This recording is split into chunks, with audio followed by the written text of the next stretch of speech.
Hey everyone, it's Ivan with KidBadger.com, out here for another episode of Coast to Coast 2020. Gonna go ahead and open with, it's really hot. Where am I? Well, a couple things needed to happen. One, I needed to get some work done on the bus, and two, also kind of needed a little bit of a shakedown for the bus, so I figured why not take a little trip, go visit my buddy over in Montana. So I'm over in Montana right now. It's like 102 degrees out today. It's pretty hot in here, but we had a lot of work done over the last 2 days. So that's kind of what I wanted to cover. What did I end up doing so far to the inside of the bus? Well, it all started with getting some seats out. Two reasons. One, at a certain threshold, it is a passenger bus, and basically once you pass that threshold and you no longer have seating for X amount of people, it's no longer like a bus where you don't need a commercial driver's license. Sweet. So that means other people could potentially drive this if I need a break from driving, stuff along those lines. So my buddy and I got busy pulling some seats out of this bus.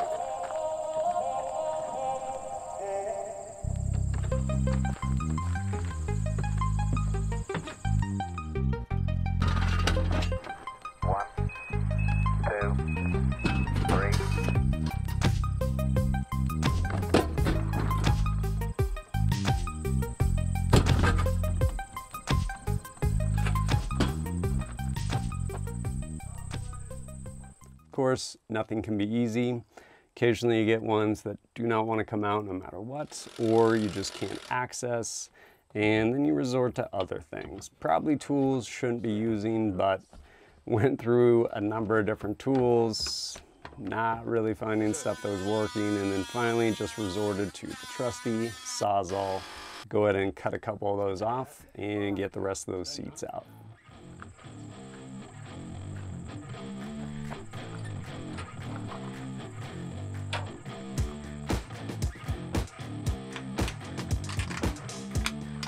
All right, hit it, buddy.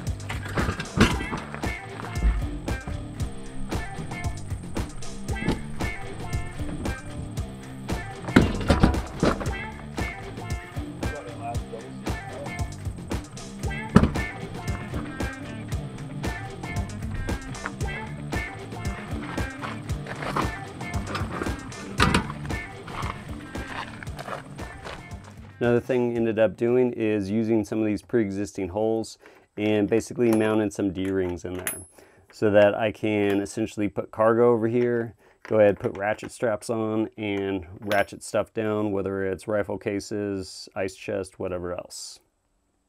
Throughout this bus, all the seats were mounted to these brackets that are basically mounted to the sidewall as well as down through the floor.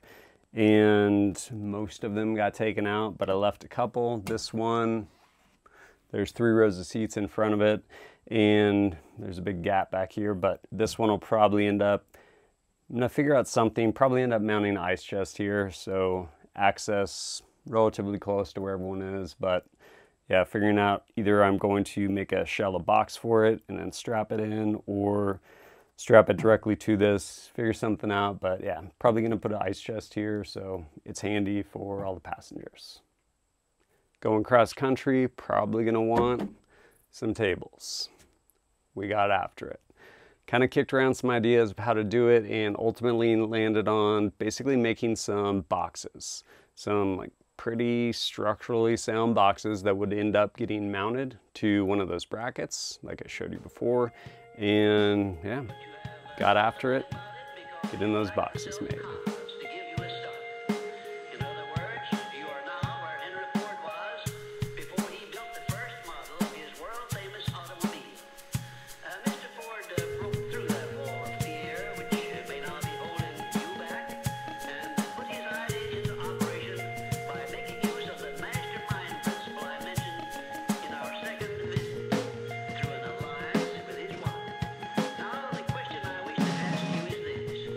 Why don't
After we had those boxes complete, next order of business was to basically end up making the tabletops.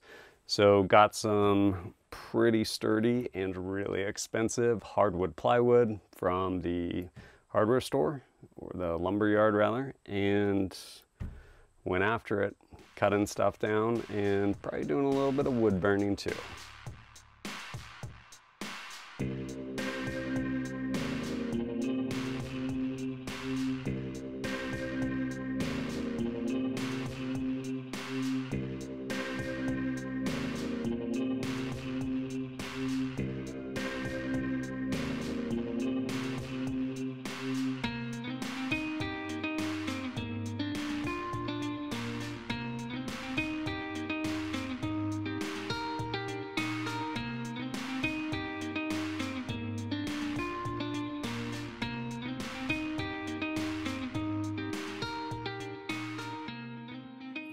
And that is how I ended up with this table. This table, yeah, it'll be handy. One, you can sit across from friends. So whether you need to have any meetings or anything like that, just cruising along, or for that matter, being able to share meals, or probably end up playing Pokemon with my boys at some point as well. So here we go. We got a station for that. One small step for man, one giant leap for mankind.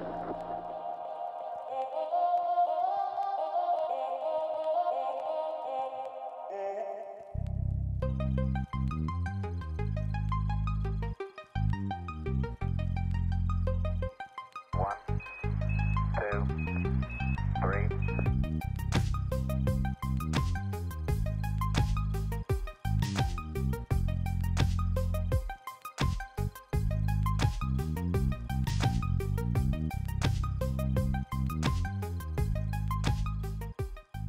Of course, what if there's like work that needs to be done? Well, there's a nice little workstation right back here.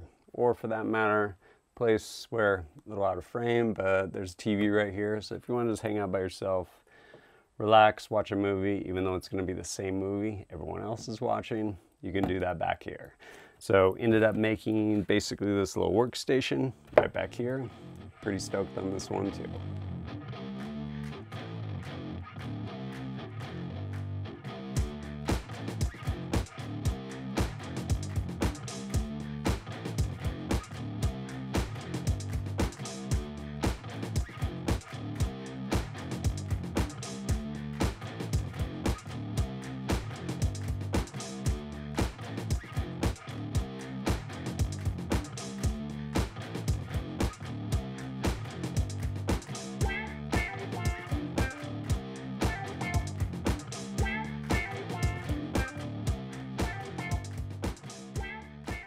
There's a couple more seats back here behind me.